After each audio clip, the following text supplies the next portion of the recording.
There it is. So you do your thing, and I will be posting links. Okay, test. Everything's coming in clear? Let's see. You mean your side, Lenny? Oh yeah, I'm good. I'm good. I'm gonna check right. out and see if anyone's hanging out on the. Oh, here we go. You go ahead and let all that steam out, and then I will see if anyone is in the forums. Yeah. There's 3 different places. Now, the thing is, you can't respond to people who are talking to you on the Facebook page. Mm-hmm. But you can talk to them, not the Facebook, but the Google Plus page, but you can talk to them if they're responding in the comments. Okay, so we're good. Nobody's in the comments, and I'm about to go ahead and let folks know that we are live. So do your thing, man, because this is being recorded. Yeah. Okay, well, I'm going to start it out where, last time we talked a little bit about, the whole process of how people get stuck in the jobs and into this place where they just hate. And it's funny, before we actually started, I went over to your page, and I'm going to slide it real quick. I think it was your last post that you put up. You were you said something about, let me get there real quick, about jobs, about being unhealthy. The job that you like, don't like. How having a bad job is mentally unhealthy. Yeah, a bad job is harder on your mental health than unemployment. And the first thing that sticks out to me at this job is the whole cubicle thing. And when I see that, that's like a mini concentration camp. When I see those little cubicles and everybody stuck in their little cubby hole or whatever, I'm just like, I don't know about that. But today we're going to talk about, I'm going to give you 5 ways that I think that one can find out who they are and what their passion is. And the first one of those things I thought was pretty interesting. And that question is, who are you? Now, if I ask the normal person, who are you? A lot of people will say, well, my name is Abdul. And that's not the correct answer, because, usually your parents or whoever had the most influential or best name at that time named you. So that's something they gave you. But when you dig a little deeper, you ask yourself, who am I? Are you an introvert? Are you an extrovert? Are you a person that, gets that's considered shy? A lot of people don't know who they are. Like I was at a coffee shop one time, and I met this Chinese cowboy. And you don't just, I'm not going to stereotype you, but you just don't ordinarily see a cowboy that's a Chinese guy. Right. So I went up to him, in which I always put myself in the most awkward situations, and I asked, can I ask you a question? I've never seen a Chinese cowboy, and I don't want to sound all crazy or racist, because that's not where I'm coming from. I'm just curious of how you became a cowboy. A lot of people, and the first thing he said is he was adopted. And I'm like, okay, he was adopted and he lived in a small town in Iowa. So I'm putting all this together. And then I thought about something. A lot of people become who they are because of their environment. True. Like, I can go out and wear a piece of clothing that I think is okay. Like when I was in the military, and I didn't even notice at the time, people used to say I used to dress like I was going to Sunday school all the time. The guys, the guys have, back in my days, and I'm gonna date myself here, they were wearing Carl Kanai jeans and, the hip hop clothing. And here I am, I shopped at J.R. Riggins. I had slacks on, shirt in my pants. And it was like, man, you can't go out to the club, dressed like that, man. You dress like you about to sell some insurance or something, Okay. But that's who I was. And then after a while, they broke me down. They got me to the point where I'm like, well, maybe I need to understand that maybe that's not me. But then I thought, well, hold on. I used to like Michael J. Fox as a kid in Family Ties, Alex Keaton and all that. I used to love that. So that's really who I am. But I was broken down because of what they thought was the right way to be or whatever. And I fell into that. And a lot of people fall into that, and they're actually afraid to be their real selves because of their environment. So that could be your wife, that could be your in-laws, your parents, a lot of different people, right? So that's one thing. The second thing is what do you do? And what I mean by that is, like, you know, if we throw out Michael Jackson, Michael Jordan, you know, LeBron James and Grant Cardone, Bill Gates, and all these other people, we know what they do, and they knew this when they were young, and a lot of people don't have the bravery to go out. So some of us are writers, you know, we're cooks, chefs. We should be on television, designers, fashion designers, speakers, mathematicians, engineers, and we haven't brought that true thing out of ourselves. True. You know what? I had a in-law this weekend that's been asking, like, hey, what have you been up to? And I said, oh, you know, I just finished the book. And then he said, what is the book about? And I said, oh, it's about how to find your passion and all this other kind of jazz. And he immediately said, well, his son, when he was 3 and 4 years old, you know, he used to, you know, unplug the radio and take the radio apart and go into it and figure out things. And then he would, like, he just named like a few passions. And I said, you know, well, look, you know, Leonardo da Vinci was a man of men. He was one of the first known Renaissance men. So to have more than one passion is a great thing. But he said that now, with his job that he has now as a computer programmer, and putting these programs together, he thinks that he has fell into his passion now because he actually loves what he does, and to the point where he worked long hours and he talks about it all the time. And a lot of people can't say this.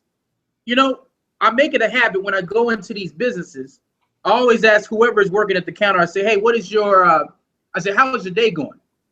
And a lot of them will say, well, I'll be real good around 4:30, you know? When I get off.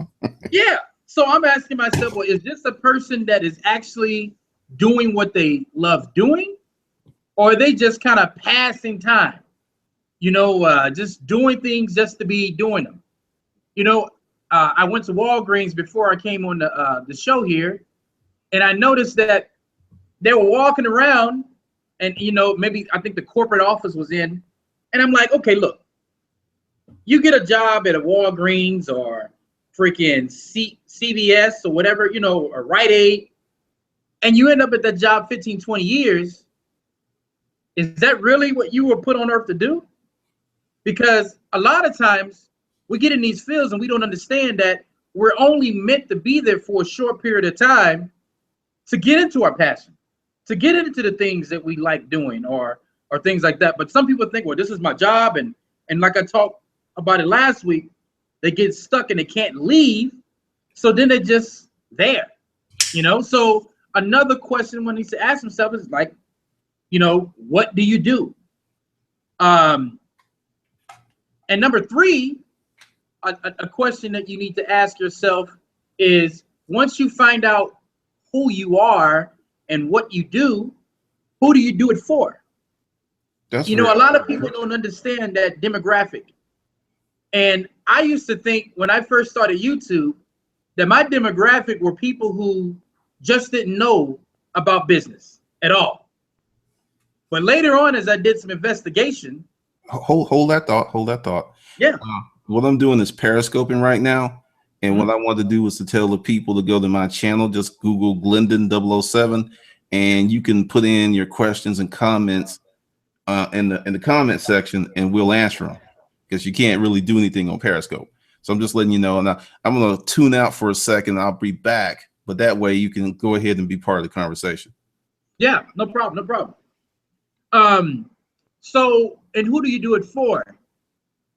I tell my students in the mastermind that, look, you're going to have to close your eyes and play the game, the demographic game. You're going to have to figure out who your demographic is. Like, what are they watching for television? Do they watch television? What books are they reading? What are some of their biggest concerns in the type of business that they're in? Where do they go when they're off work? You know, I don't know, what type of women, what type of spouses do they look for? Do they send their kids to Catholic school? Because the thing about it is, once you find out who your niche is, a lot of times you can sell them different products and services to the same niche, because your niche has multiple things that they do. You know, like for instance, my niche is some nerdy guys, some people who have always wanted to start a business but never have, some people who actually started business and gave up too early, and now they're just like, they want to get back into it again, but they're afraid this time. So, and these people exist all over the world. They just don't exist in your local town or things of this nature. You know, there's a guy or gal in Germany right now that has that problem. Some in Nigeria, some in South Africa that have that problem.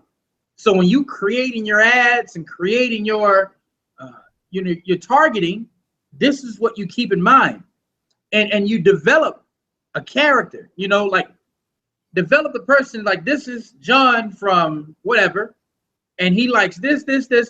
He dresses like this. And when you turn on your video camera, or you write your post, or whatever you're doing, you write to that person, because you did the homework to find out who it is that you're actually targeting, right? And number 4 with that is just kind of like, well, what do they want? What do they need? You know, if you're putting courses together, what is it that they need? You know, do they need a course on Business 101? One of the biggest books out there, biggest series of books out there, is Facebook for Dummies, Twitter for Dummies, eBay for Dummies. Right. You know, and I've always said that there are more people out there who are trying to understand it than actually people out there who actually know what's going on. You know, and that's the thing. So you gotta spend some time, you know, figuring these things out. And then the last question you want to ask yourself, and this was important, is how can you put something together that you may already know? How can you help that person change or get to where they want to go, right? And to be honest, every business, every service, every product is built on most of these questions. You know, I'm sure Microsoft wouldn't have created Microsoft Word products if there wasn't a need for it. No, definitely. There was something that, you know, same thing with Apple or iPods, iPads. Everything's created because there is a need for it, and that's what business is built on. But are any people in the group now on Periscope? Or anyone Well, out there? I stopped Periscoping because the thing is, Periscope doesn't have a way for you to talk to people unless you talk to them. So I couldn't talk to them and they could listen to you. I just would hit them briefly. We got a few people that came over, and you know, we can talk about kind of the timeline, because you know, if you want to put in, because I'm thinking a lot of people say when I was doing my webinars quite a bit that 8 p.m. Eastern Standard Time worked for them, because they all work and stuff like that. Yeah, because when I was doing my course 30 Days to 2,500, I was doing them between 3 and 4, and that was the largest attendance I ever had. But I think I had a lot of business people who had that flexibility. But people with jobs, that's not out there. So that's just some, you know, because can I go ahead and make the announcement, or do you want to make it? I'm gonna let no, you can make the announcement. No, you go ahead. You do it, because I'm gonna let you roll today, because you got fired. Are you talking about the announcement of what we talked about before we started? Yep. Okay. So Glendon and I were talking earlier before this, not podcast, but live cast actually started, about actually coming together and doing a weekly show. And this show basically can be about anything. It can be about business. It can be about life topics, maybe something that's going on in the news at that particular time, but just from our perspective, you know. And it's good to have a different perspective out there. You know, I think you and I are pretty unique. We've been in the YouTube space for quite some time. We both had a lot of experiences in our own businesses. So I think we could definitely have a interesting outlook on things, you know, coming together. So I'm pretty excited about that. I'm looking forward to that. And also, like I said, if there's anybody who have questions or anything, please, you know, bring it up and we will definitely talk about it. And something else, Glendon, you know I just went over these 5 things, but I don't think a lot of people actually spend a lot of time on that. Because also, I was talking to another in-law who's actually 80 years old, and I asked him the question, and a lot of people really don't know the answer to this question. I said, what is your God-given gift? And that's a great question. And you know what? Everybody says that. And he looked at me, you know, he's been working for 40 years in the engineering field. So before he even touched the question, he was like, that's a good question. But if I'm getting that's a good question all the time, why is it that you think a lot of people don't explore that question? Like, I mean, I think that's a question I'm like Horseshack. Like, ooh. Number one, people don't feel that they have the permission to explore that question. Ooh. They don't feel like they have permission. Like, all right, let's talk about the college thing real quick. I get a lot of flack because of my viewpoints on it. But the thing is, people like the permission of, you go to college, you're validated. You could be anywhere in the country. It's like, yeah, I'm in school, pat on the back. But if you say, oh, I'm starting my own business, really? You sure you can do that? So on one side, you get all this validation, permission, and on the other side, you don't. And many people just don't know where to go with it. Now, okay, well, let me ask you a question then, because you've traveled and you've seen a lot of different things in other countries. Do you think naturally that Americans are entrepreneurs? I think we have the permission to be entrepreneurs. You know, the John Wayne, the guy that goes out in the wilderness. Our history is steeped in people who just were adventurers. So there's not a lot of difference between an entrepreneur and a person who's about adventure. I don't think it's natural born. Years and years ago, William Raspberry, he was a columnist for many newspapers. He did this piece about little Jewish kids, about little African, black kids. Essentially, they fall into what you were talking about earlier, their tribe. Like, take Jewish people. When you see movie scripts, a lot of books, many Jewish people are authors. But in the Jewish culture, is Uncle Sal is a writer, or there's so many examples that they're like, I can do it, and they feel that they have permission to do it, so they work really, really hard. Now I'll go back to black folks. The permission is, you have permission to be a basketball player, you have permission to be a football player. You used to have permission to be a baseball player, but that kind of got a little whack because right now that's mostly Dominicans. What people have permission to do, they go hard, and oddly enough, they're successful. But things that they don't feel that they have permission, then they tend to shy away from it, or because it's hard to validate, or if they're wrong, they're deeply embarrassed. See, okay, that last thing you just said, that really bothers me. And that's what I think actually is wrong with our culture. And I think a lot of that is created in corporate America. The part about deeply embarrassed. And I think a lot of that embarrassment comes from failure. I'm sure you, Glendon, you've had some failures, and some small and huge failures in your business. Massive failures. How about complete other tear down failure? Lost all my money. Failure, yeah, a bunch of. But I got to the point. I'm not embarrassed to fail. I'm not embarrassed to make a mistake. But you learned that in business. Yeah, because, all right, I'll tell you, my failure rate is roughly 75%. So if I try 100 things, 75% of them are going to fail. This I know. So to get my 25% higher, if I do 100 things, I'm going to win 25 times, right? If I want to win 100 times, I got to do 400 things. And that's how I look at it, because the failure rate has not changed in years. I just have to do more things. You know, I wanted to jump through the TV. I watched the Donald Trump debate, and Oh one of the Lord. guys that was going hard on him asked him, "Well, you've had 4 bankruptcies. I Well, saw that. I saw that. I saw that. Yeah. how do you think you can run this country when you've had that?" And I just wanted to come through the TV and choke the guy because I'm like, that's the problem.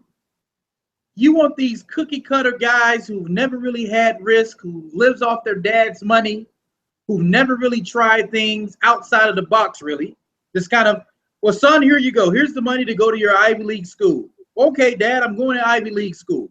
You know, they never got a girl pregnant before they got married, or they just never, you know, smoked marijuana, or, you know, whatever. They never tried anything. And I'm not telling everybody, oh, go out and do bad things, but life is all about bumping your damn head and getting back up. And Right. I would rather vote for a guy, not saying I'm voting for Trump, but I would rather vote for a guy who has had some hiccups and, you know, maybe even thought about putting a gun in his head and saying, you know what, I'm going to get back up and I'm going to come back harder next time. And if I fail again, I'm just going to keep doing it. Because a lot of people haven't learned that, Glenda. They have not learned to understand that when a mistake happens, oh, I'm just going to get back up. And I learned it in business because I remember when we were first, everybody was like so interested in what we were doing. And I remember we came back from a show in LA. I paid $3,500 to get in this show. And it was going to be 2 weeks long. I was there for maybe 3 days. And now I get into the point where I don't waste my time. I saw right away, I said, okay, no, this is going to be a loss. So I said, do we want to stay or do we want to leave? So I packed up everything and just left. Because I'm ready, like, look, that was a loss. I'm ready to get back on the saddle and find something else that's going to win. We came back and they were asking, the in-laws was asking, hey, so how did it go? Oh, it was terrible. Well, what are you guys going to do now? Find something else. That wasn't our demographic. That wasn't for us. The price point was too low. Just didn't work. And I remember them looking like with their mouth open, like, but you spent that much money to be a part of that. Part of the game. And then I've gotten to the point now where I don't even tell people neither what I'm doing, nor when I fail or win. Because I've learned that people get more excited about your failures than your win. Right. And a lot of times this can be your own family members. Most of the time it's your own family members. I take that back. So I would say to anybody out there who's trying entrepreneurship and want to leave their job, maybe you shouldn't tell no one about your journey. Maybe this is to be a journey between you and your spouse, or you and God, or you and yourself, whatever. You know, because some people can take that, that hatred from someone else, and be like, well, I'm not listening to you. I'm just going to go ahead and do what I want to do anyway. Right. But then some people can hear that and start listening to them and start doubting themselves and be like, well, man, maybe they got a point. Maybe I shouldn't try that. I call that the runaway slave syndrome. I done made it out the fence, but the master gonna come get me. So they run back in the fence and they go in the house and they be looking all scared, like, I didn't leave. No, like, nobody asked you, did you leave? Did you leave? No, I didn't leave. I love it here. I love it here. I mean, I have literally tried to pull people that I know out of certain situations. You know that movie with The Recruit, I think with Robert De Niro, Al Pacino, I believe. And he's like, I'm a scary judge of talent. I have that gift. And there's people I know who could be making crazy money. And they just, scared. No, can't do it. And I mean, fear is a huge part of it. It's a huge part of it. It is, man. I never forget when Les Brown said the place where most successful people live is a graveyard. Full of the people who could have been, writers, singers, dancers, whatever it is, and they talk themselves out of it. So I wrote a post today. I don't know exactly what I wrote, but it went something like this. Can you afford to do work you don't love doing? You know, because really that's a good question. Well, I mean, You're your thinking time about, is it's the most expensive thing you have, your time. yeah. And another post was talking about Einstein, freaking Edison, Helen Keller, Socrates. All of these people had the same 24 hours that we had. But a lot of people said, I don't have time in the day to do this thing. I don't have time to be successful. I don't have time. And these are people we've been reading about for years. But then you have to ask yourself the question, are you managing your time or is your time managing you? You know, I mean, are you setting yourself up? What you say? I just can't wake up early. Well, is your alarm clock set? Do you set your alarm clock for 5 o'clock? Is it across the room when you have to get out of your bed and go touch the alarm clock? And when you touch it, you got a big freaking sign there that says, "Dreams are made for people who get up out of bed and tackle them." And you face that sign every day, and you know if I go back to the bed, I'm not doing the things that one needs to do in order to be successful. You know, you have to set that lifestyle up. What are you doing when you get up in the morning? Are you doing the affirmations, the journaling, the meditation, those things that put you on track, the exercising, so you can live to see that dream, you know? But I think it was Harriet Tubman said that she could have rescued more slaves if people actually knew they were slaves.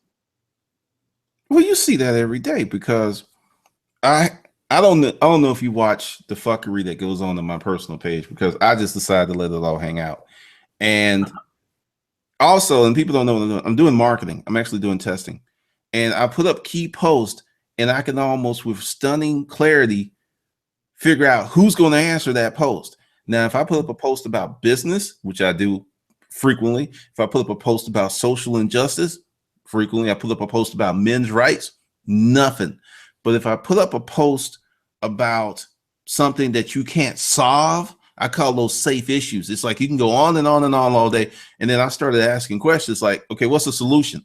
The time is 1:33. What's the solution? And it's just, oh, it's just horrible. It's just horrible. And I'm like, okay, I heard all that. We've done that. What is the solution?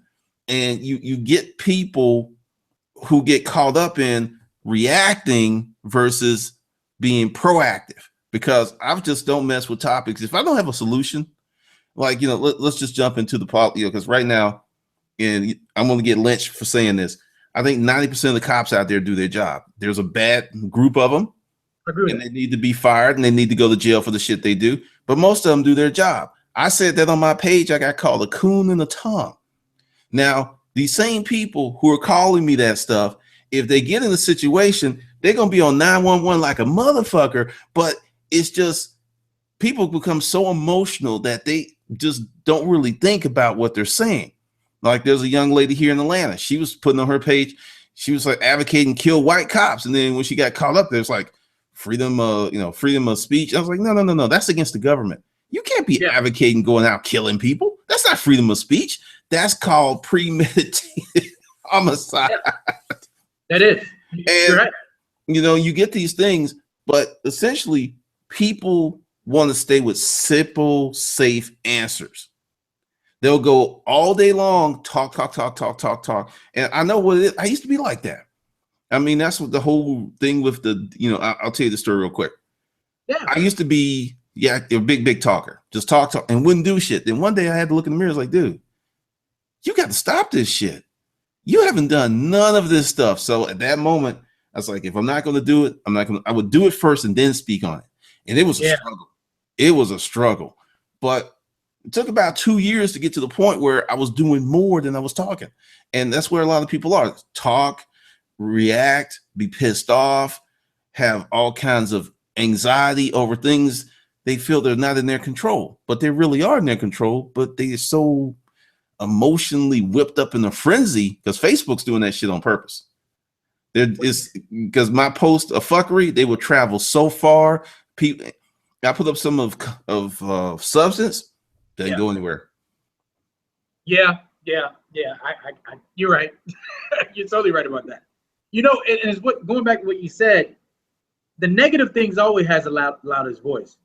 You know, I remember when I put on this run, this 5K run, and the city didn't want us to have it downtown, and they were just giving us all types of objections. So we pulled it off, and it happened.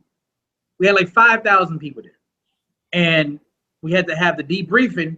And I remember when I sat down, my two other partners couldn't come, and they had smiles on their faces. So I'm thinking like, well, maybe it went good.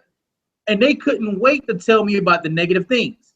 So 4 people complained out of 5,000. Well, hold that thought, because someone just said, this is Sarah Curtis. What if your God-given gift is being a listener? You can't make money off that. What if your gift isn't profitable? Have you heard of a psychologist? Have you heard of a therapist? You heard of Dr. Phil, who makes $36 million a year? He's a listener. He gets paid to listen, Sarah. Yeah. See, what you have done is you cheapened and marginalized your gift because you don't value it and you think other people won't value it. So. See, I'm going to go out further and say this, and you tell me if you disagree, Glendon. I am 100% sure that every living, breathing person on the planet Earth has a gift. I agree. Even one of the top 10 speakers in the world has no arms and no legs. The guy from, I think he's from Australia. And he got married to this hot babe, and they have a kid. No arms, no legs, but he definitely has equipment below the waist. And you know, it's so funny, man. And I shouldn't even thought this, but he has an assistant that has both arms and both legs. And the first thing came to my mind was, if this guy has no arms and no legs, would I feel comfortable with a guy like that being around my wife? You know, he's there every day and helping them take a shower and all these other kind of things. But I mean, it just shows you the guy has extreme confidence. I even saw him trying to like drive a car. He was driving it with his mouth, kind of thing. So I mean, like, you know, people get in that space of, well, God doesn't like me because, you know, he made me this way and I have all these different health conditions. I'm like, everybody has a gift. Everybody has a gift. True. But yeah, listening, that's a big gift. You know, with the whole, you know, everybody doesn't have great listening skills. No. I mean, when I was running my consulting business really hard, I used to think of myself as a business owner therapist, because it was maybe 30, 40 minutes about business. Then my wife is doing this. And so many people have that same issue with the family thing. It is, and no one really talks about it. But I was just like, one guy just told me, he said, man, if it didn't cost me so much money, I would divorce her ass tomorrow. Told me that straight up. He said, if it didn't cost, he was like, because he said it's going to cost him. He had calculated it. He said it'd be about $3 million, but we've been married like 18 years, so she's going to get investment money, and it's just like, he said it's cheaper to keep her. I was like, damn. Yeah, and that's true. You know, I've been told on my channel, man, why did you talk about this video? This is a business channel, and I answered back to the guy. I said, well, evidently you have not been in business. Because business, most of the time, has nothing to do with business. The behind the scenes stuff, you know, what if your dog dies? Depression in the family, you know, after that, or, you know, if your spouse or somebody has an illness, or your kid has an illness, and you got to get up the next day and still your clients calling you and all this, you know, life is business. If your life is in shambles, your business couldn't necessarily be in shambles also, you know? So, but yeah, that family thing is important. But I'm not surprised though, Glendon. No, it's a lot of people out there who don't know their gift and don't think that they actually have one. And my answer to them would be they haven't explored it. Well, that goes back to the permission thing. All right, I'll give you an example. I had a legal situation, and I was down at the courthouse, and this guy clearly had that look, you know, like, what the fuck is going on? Because they can't help you down there. And I was like, "Okay, come here. And then there was this attorney who was standing by, she was listening, right? And I said, well, you want to do this and this and this and this and this. And then when I said this code and this code, her eyes got big because she realized that people like me are learning, which is going to cost her money in the long run. Because one of the biggest problems with hiring an attorney is you don't know how to talk to them. And that creates a problem. And that's, it's just really interesting. But she actually saw me again, and she's just like, well, you can't be giving legal advice. I was like, do you have proof that I gave legal advice? Because what you sound like saying, it sounds like hearsay. And she just smiled. She said, okay, and walked off. Because she had no leg to stand on that. Yeah, because the thing is, people feel that, like, take Dean Harmon. He created the Segway, the cycle where you just roll around. He didn't graduate college. He was one of the most productive engineers of our time. And if he had, because he went to school and he was just like, well, I left when I felt that I had learned enough, and I started doing my thing. He gave himself permission to be successful. Bill Gates did the same thing. Zuckerberg did the same thing, because education is important. And it is true, the people with the most education win. But the question is, what is education? And that's what people get hung up on, because you go ahead and get like a sociology degree and you get $80,000 in student loan debt, and you're saying, do you want cream or sugar with your latte? Something is wrong. Something is wrong. And that happened because this is the game I like to play. When I go out, recently, 90% of my servers have degrees. Of any restaurant, any place, 90% of them have degrees or halfway through them. 90%. And but I mean, what do you learn in school, though? I mean, I have an international business degree, but I promise you, I've learned more about international business by actually getting on the plane and going to those places. Because a lot of teachers, and a lot of people don't know this, have never been in business. So they're teaching you about business from a textbook. Pure theory. Yeah. Like, remember that scene from College Days with Rodney Dangerfield, where the guy was saying, and Rodney was in the back, like losing his mind, like, no, that ain't how it works. No, this is what you got to do, and you got to do this, and you got to do this, and everybody's like looking at him like, how does he know? And he's actually been in it. Yeah, hold on a second. Do Records. I'm loving this episode because you're touching on things I recently discussed with my unconscious peers. Also, you and Abdul collaborating is a great move, and I'm happy to assist you two in marketing your show. Much respect. Thank you, Do Records, because he got We the Shit as his icon. Every time I see that, and he's had it for years. He's been around a while.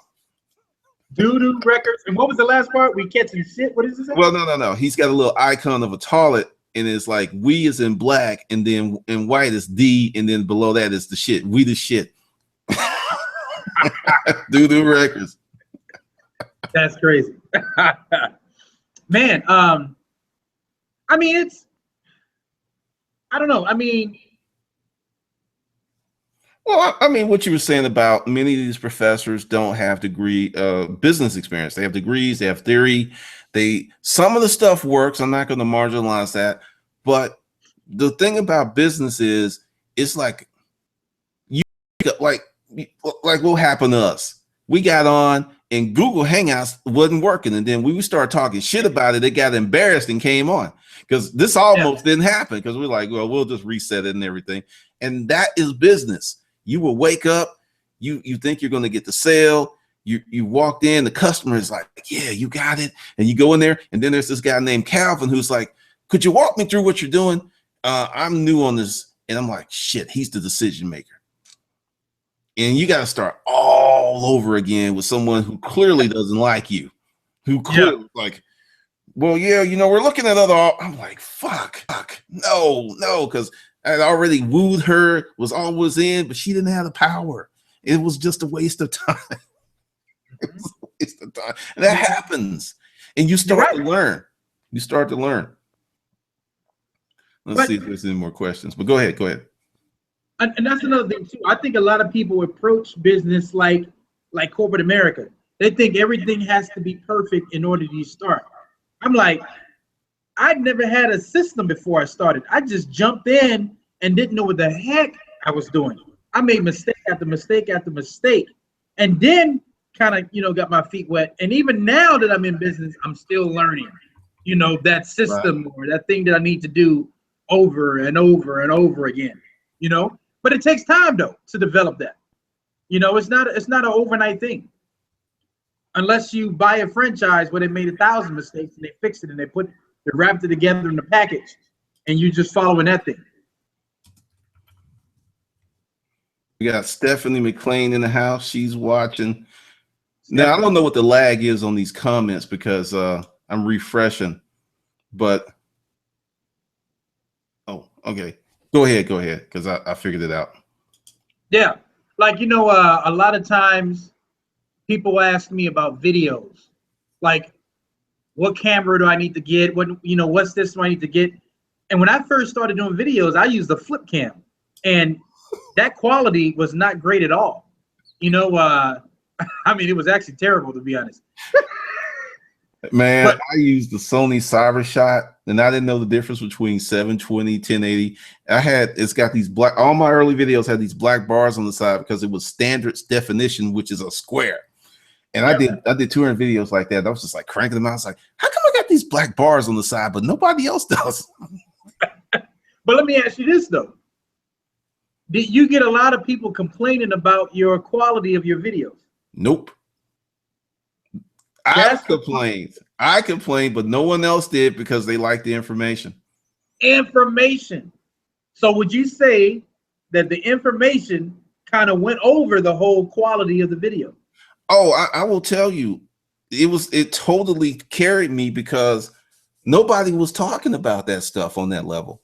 When I came on YouTube, there was 38 guys in the resale community. They're talking about, Terminal 99, Dan Dotson from Storage Wars. He was actually doing storage auction videos, and people really weren't paying attention. Really? Yeah, and I came in and I was like, oh, this is for you to find a niche that only has 38 people in it on the internet. That's like walking on the beach and there's gold coins everywhere. You just, oh my God, here's one here. Hey, you want one? Here's 10 for you. I'll take 10 today. Here's 20 for you, because it's just nothing but free space. Yeah, you're right. You know, but sometimes, Glendon, there is a thing of something being too early. I remember when electronic cigarettes was out, actually about, I want to say 9-10 years ago. I do too. But now they're everywhere with the whole vape thing, the new looking ways that they smoke. Because actually, when they first came out, they looked just like a cigarette, and it was just kind of corny looking. And they were at the kiosk, and I remember a lot of people were selling these things, and they didn't do good. But now they're like in every freaking kiosk in America, and a lot of people are capitalizing off of them. They made them sexy. When they first came out, they were kind of crude looking. They were a little weird. It was always the Indian guys like, hey, if you do this and you take this like this, and you'll it's like smoking, but it's not like smoking. And people are like, huh? And then they started putting chicks in the commercials. Then they became vapor. Then they started making their ads sexy. They used sex to sell them, because I noticed that too, because nobody was messing with them when they first came out. Hookers, same thing with hookers. It's like now they have all these clubs. And it's just like you see all these people on Facebook and Instagram with the hookers in their mouth. And I'm just like, that's more toxic than a cigarette. You know that, right? But hey, they like it. Yeah. They love it. You mean hookers? The way you said it, I was like, hookers. Like, oh. Yeah, hookers. Yeah. Actually, those are pretty good. There's a city out here called Rapid City. And I went in, it was like a Monday. And my wife and I went in there, and I saw these hookahs just sitting there, and I'm like, and the whole place was just packed, of non-Arabs, like American people just sitting there, just crazy over this whole phenomenon of this whole hookah thing, because of the conversation, and they didn't sell alcohol. It was mostly kids in there, kind of thing, whatever. But yeah, but that's the thing, sometimes, like I said, there is a thing of something coming out too early, because if you have to educate people on it, a lot of times that's not a great thing. As soon as the stars start doing them or wearing it or whatever, like the Kanye West with the Max Headroom glasses. Remember those? The glasses that look like blinds? Oh yeah, with the vents in them. Yeah. I made killing off of those. Back. Yeah, I made a killing off of those. But Kanye West put one on, and brought everything back. You know, but I remember the Max Headroom commercials when he used to have them on, kind of thing. You know, I don't remember being sold anywhere at that time. You know, Right. but yeah, but a lot of those things come back. Oh, hold that thought. Uh-huh. Mr. Shoe Guy, gee, you asked what is education? Great question. You two gentlemen remind me of my late father. He passed away 8 years ago. You know, sorry for your loss. And I thought I didn't need to look to other older, more experienced people for guidance and mentoring, but I realized that this is critical for young men, and I truly believe it's critical for entrepreneurs in general. People don't think they ever need to reach out to others, but that's a part of the education process. I 100% agree, because when I look back, I had several mentors, several. And I grew up in a weird part of Alabama with a lot of business owners. There was this guy by the name of Mr. Youngblood. He was a developer. He had his, now I know what it is. It was his equipment shed, because he had earth movers, tractors. We used to go down there and climb on the trucks and be in his trucks, because he left them open and we sitting there driving and all this other stuff. It was wonderful as a kid. And I didn't realize who he was. And I would talk to him, and his wife, Miss Youngblood, would hold garage sales on the weekend in that shed. And she had all this used stuff. And then it hit me like maybe 6 months ago. It's like, damn, I was trained for that. That's how I got in the storage business. When I got in it was like, because I had been exposed to that earlier. There was a guy by the name of Dennis Campbell. He was a pharmacist in my neighborhood. He used to let me sweep up the store, and he was well off. He was way ahead of other pharmacists, because he had got contracts and he had opened up locations. And I used to be in the store for hours just listening to this. Hours. You can't do that as a kid now unless you're in a small town. They're like, get out of here, Sonny. He used to let me sit in there and he would talk to me. He would like ask me hard questions. And I didn't realize it, because I was just like, man, I'm hanging out in the store. It's air conditioning. It's hot as shit out in Alabama. I'm having a good time. But he was really schooling me about life and business. And I didn't know about it until much later. See, that's so funny. You know, I listened to a video of Les Brown, because, you know, Les Brown was adopted, and his mom used to clean wealthy people's houses. But he remembers that when he was actually at one house, one of the guys that was at the house would play motivational tapes. Like, that's all he played was motivational speakers. And it's funny now that Les Brown was a little boy listening to all of those motivational speakers and could actually recite some of those guys, and now he's in that space. It's, you know, kind of funny, because I think listening to Earl Nightingale's Lead the Field, I must have listened to that 200 times, if not more, from start to finish each time, plus some of the because I started off with the cassettes. Then I got the CDs when, you know, I started to get, you know, a little money in my life again. I would just listen to it, because I ain't gonna lie, when I was in the boarding house getting depressed, I would put that cassette on, because I had a Sony Walkman that I got at the thrift store. It's just so many things keep going back, and I was just listening to that stuff over and over and over again, just filling my mind with it. And I didn't realize what I was doing, because what you feed your body will determine how you look. What you feed your mind will determine how you live. And that's one of the reasons, like, when people take my classes, like, turn off the television. Reduce your television watching time by 90%. You will free up so much bandwidth, because you're being programmed by the television and you don't know it. That's why girls are walking around getting in fights with dudes who are 30, 50 to 200 pounds heavier than them, thinking they can win because there's Shiro, the superhero on the TV, who's kicking every dude's ass. Like in Iron Man, that one scene where she like kicks 15 dudes' ass, and he's still fighting with this one. And they believe they can do that, and then they run into the wrong dude who's like, I'm the one. I'm like, it didn't happen like the movies or, you know, the TV show. Well, you know why that's happening? That demographic is the largest demographic that spends money, so they're catering to her with all this social dysfunction. But people are believing in mythology, and when they run into real life, that's when they start to want to scream, it's unfair. And it's like, no, it's pretty fair. You just weren't paying attention. Which now explains the subconscious. It's important what you feed and what you see, not only when you're a kid, but when you're an adult also. You know, I remember being in the summer in Tennessee as a teenager, didn't have money. But when I was with my grandfather, we would mow the church lawn, and he would say every time we would mow the lawn, he would be like, "Hey, here's $40 for the lawn." So when I was sitting around one summer and couldn't figure out what to do, I remember the conversation with my friends and I. We said, "Look, we need to make some money."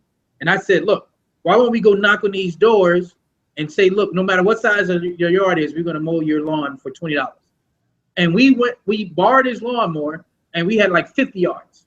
So it got so part that we had to hire some other guys to do the lawns, and they would say, "Okay, if you mow the lawn, we give you $10." And just with his mom's lawnmower. But I learned that from mowing the church lawn. Like, you can mow lawns and get money, kind of thing. So, but yeah, so I'm very careful of what I put into when I'm listening, whether I listen to music or whatever, what I put into my headphones or what's going in, because a lot of times it stays. Oh, definitely. And you kind of, I did something similar. I didn't, I had more of a sliding scale, and it kind of feeds into what Bobby Aback's talking about this. How about people can't see things until others start using or others get jealous of them? What do you think of jealous people in business? I can tell you hands down right now, if you start a business and you any level of many people think that the hate starts when you get to Bill Gates level. No. The hate starts the minute that you experience that much success, because your success is a mirror to what they're not doing. And that hate is going to come hard and fast. And it's going to come from some places that will surprise you. And some people that you thought really didn't care for you will be some of your biggest cheerleaders. Oh, just if you're going to start a business, just go ahead, get you some hate repellent, get you some hate gear, because it's coming. It's coming. Yeah. And you don't even worry about it, because it's a pain in the ass, but it's really, I mean, seriously, compared to the hate I used to get 2010, 11, 12, the hate that I get on YouTube now and other places is like way down. I mean, I got a few idiots who dislike my videos as soon as they come out because they think they're doing something, but they're so stupid. They don't know that does not factor into the YouTube algorithm. Dislikes and ups mean nothing. It's just like, what's funny, they're helping me, because for them to leave a dislike, I get a view. So they're trying to hate, but they're helping me, and they're doing something that's ineffective. And I see it, because I don't know who it is, but it's just like, okay, the video is 40 minutes long. I put it up 2 seconds ago, and it's already a dislike. Yep. And I'm just sitting there like, I targeted mines. I know who mines are, because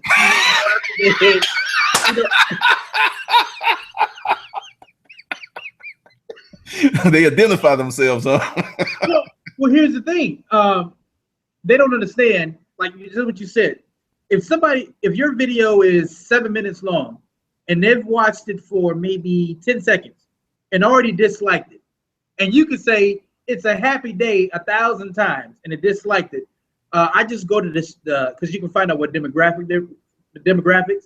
I found out what state they are.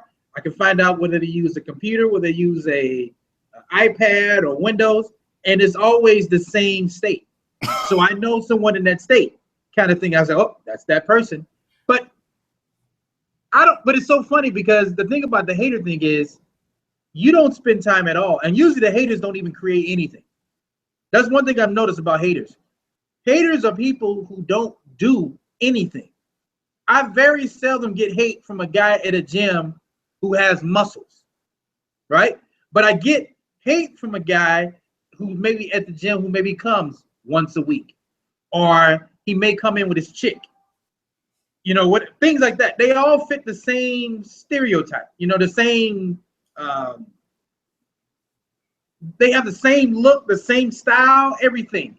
So it used to, I'm not gonna lie though, Glendon, when I first came out, man, you gotta have some tough skin when you start a YouTube channel, because people come with the most craziest comments, dude, right away. Dude, I have videos that I used to go after them, because there was some I knew exactly who they were, and I would do, like the rappers do the diss mixtape.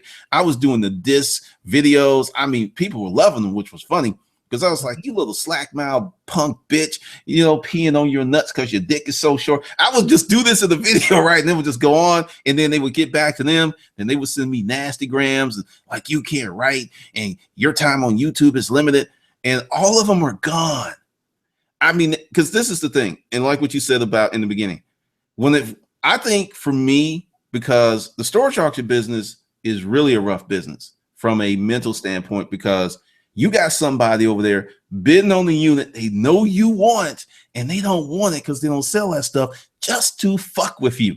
And that's every day. And then one day you just wake up and you're like, you do your Incredible Hulk, and it's like you see that a unit, because you learn what people like, you learn what they sell, you learn, because people who sell at the flea market can't get as much money as a person who sells in a store.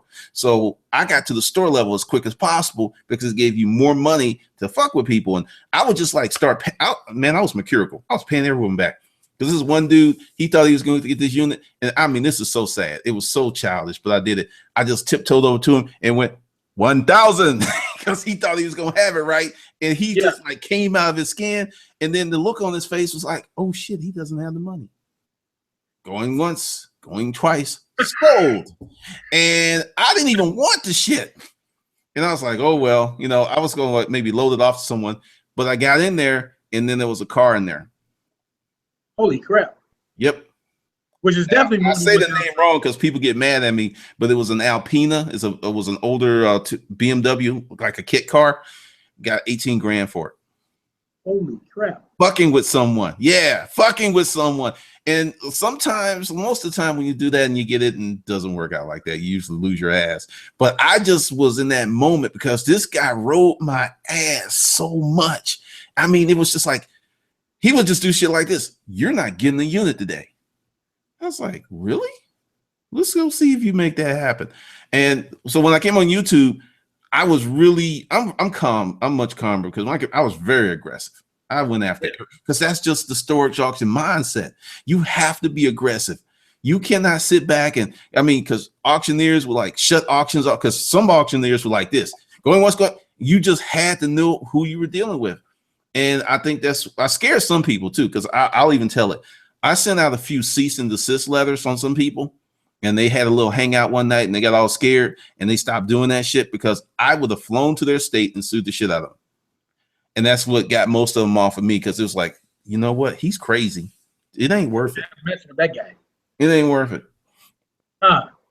Yeah, it's funny. So you guys actually, like, and you've told me this before, you guys was doing this stuff way before these actually reality shows came out and was competing against each other on the, on the TLC and things like that. I bought my first unit in 2000. Yep. Oh, yeah. Yeah. Ellsworth Industrial. It was an old Cleaners.